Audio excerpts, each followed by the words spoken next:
В мире музыки есть имена, которые стали легендами еще при жизни их обладателей. Одним из таких имен является Виктор Цой, культовая фигура советского и российского рока, чьи песни до сих пор звучат на радио и в плейлистах молодежи. Его творчество было настолько многогранным и разнообразным, что каждый слушатель мог найти в его песнях что-то свое, близкое сердцу. Виктор Цой писал о любви, дружбе, одиночестве, поиске себя и своего места в мире, о мечтах и разочарованиях. Он был настоящим поэтом, который умел выразить самые глубокие чувства и переживания в своих композициях. Голос Виктора Цоя стал символом эпохи, а его музыка продолжает вдохновлять новое поколение музыкантов и слушателей.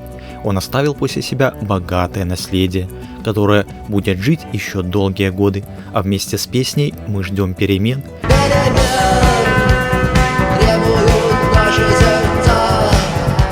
Ставшая символом тех самых перемен в свое время. Каждый в душе надеется на те самые перемены сейчас. Виктор Цой до сих пор остается популярным на всем постсоветском пространстве. Его любят как старшее поколение, так и молодежь. Когда ушел Виктор Цой, его сыну Саше было всего 5 лет. Трагедия произошла в 1990-м. Рок-музыкант погиб в ДТП. С тех пор прошло более 30 лет, но интерес к жизни и творчеству Цоя не ослабевает. Поклонники легенды рок-музыки хотят знать все о том, как сейчас живут родители погибшего музыканта, которые практически не дают интервью, и единственный сын Виктора Александр, и чем они все занимаются. Об этом я и расскажу в этом видео.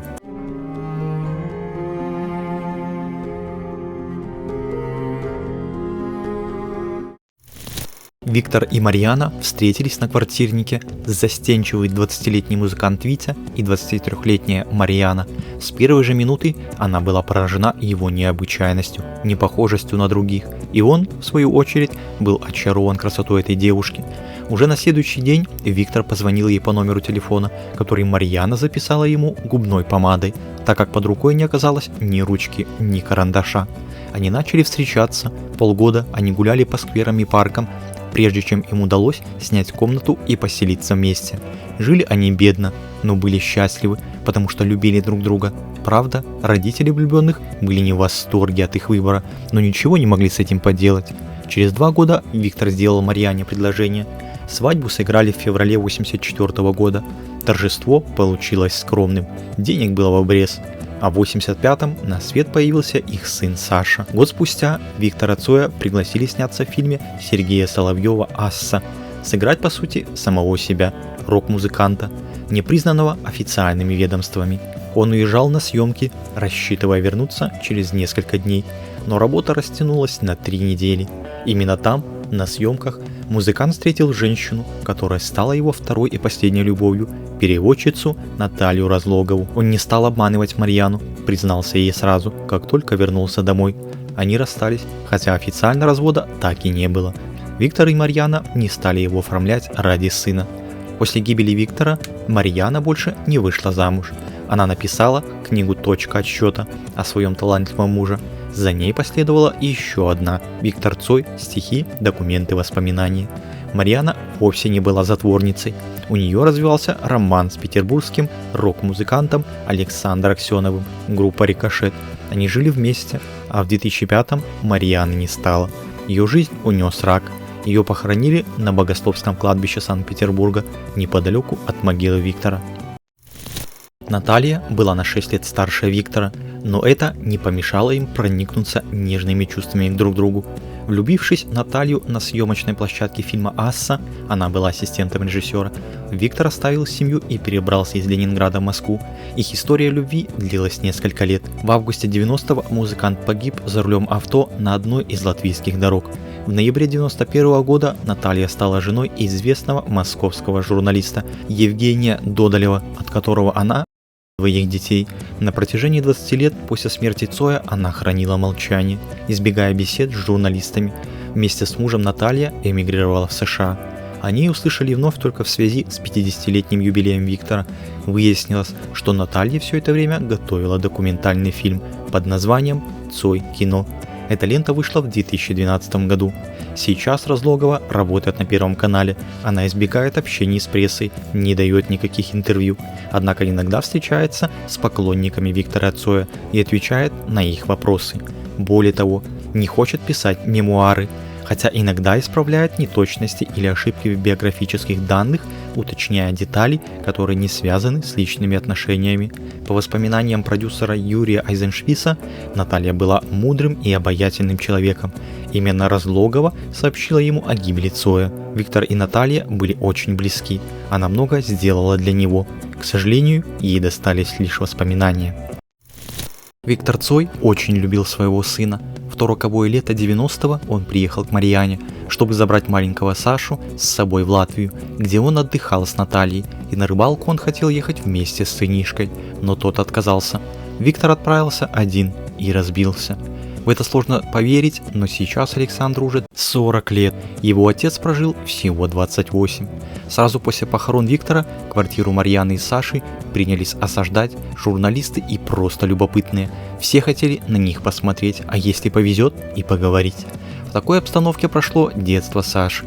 Я окончил школу экстерном, потому что в какой-то момент просто перестал туда ходить, вспоминал Александр.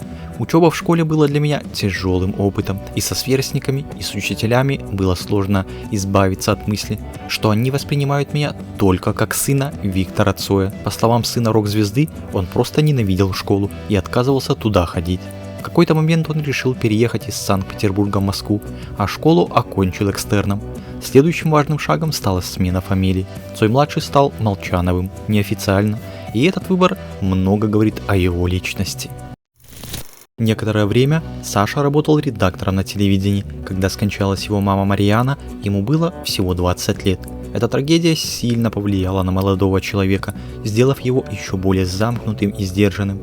Саша проводил много времени у постели больной матери, а после ее ухода стал чаще общаться с бабушкой Валентиной Васильевич Цой. С дедушкой Робертом Максимовичем у Саши отношения сложились не так гладко, но они все же поддерживают связь. Александр Цой видел свою роль как защитника памяти отца, особенно от коммерциализации или неверной интерпретации. Его действия часто были направлены на предотвращение того, что он считал нарушением прав как своих, так и других родственников, включая дедушку. Роберт Максимович Цой, будучи пожилым человеком, был более доверчивым, в то время как Александр занимал более жесткую позицию в переговорах. Это привело к тому, что Александр чувствовал необходимость действовать решительно, защищая их общую позицию, даже если это вызывало напряжение с дедушкой. Таким образом, плохие отношения были скорее следствием сложной ситуации с управлением наследием Виктора Цоя, где Александр Цой выступал как главный защитник, а его дедушка, хотя и был на его стороне в борьбе за права,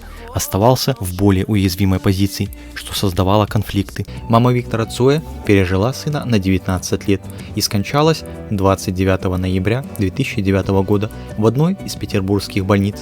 Матери Виктора Цоя было 72 года. Валентина Васильевна за 1,5 месяца перед смертью перенесла 2 инфаркта.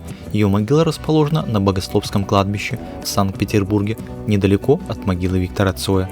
Отец Виктора, Роберт Максимович, по-прежнему живет под Санкт-Петербургом. Иногда он общается с прессой и дает интервью. Кроме того, Роберт Максимович не отказывается от общения с поклонниками Виктора. Раз в год, в день смерти музыканта, они встречаются на кладбище. Роберт Максимович рассказывал в одном из интервью, как знаменитый сын до сих пор помогает ему в жизни. Дело в том, что в 2015 году у Цоя-старшего диагностировали рак.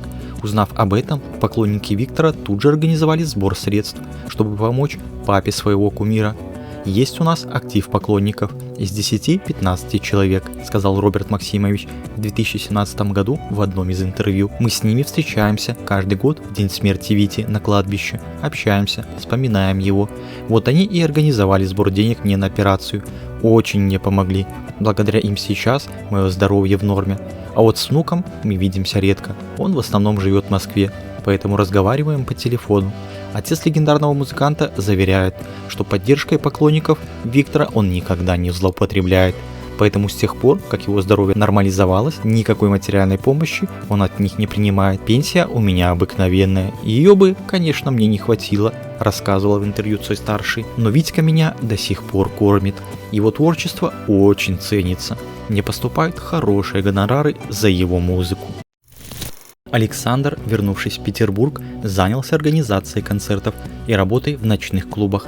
Однако вскоре он понял, что не может жить без музыки, как и его отец. Александр начал играть на гитаре, сначала в группе Parabellum, а затем организовал свой собственный коллектив, который назвал Ронин. В 2017 году Александр Цой и гитарист группы «Кино» Юрий Каспарян представили публике композицию «Шепот», написанную Александром еще 18 лет.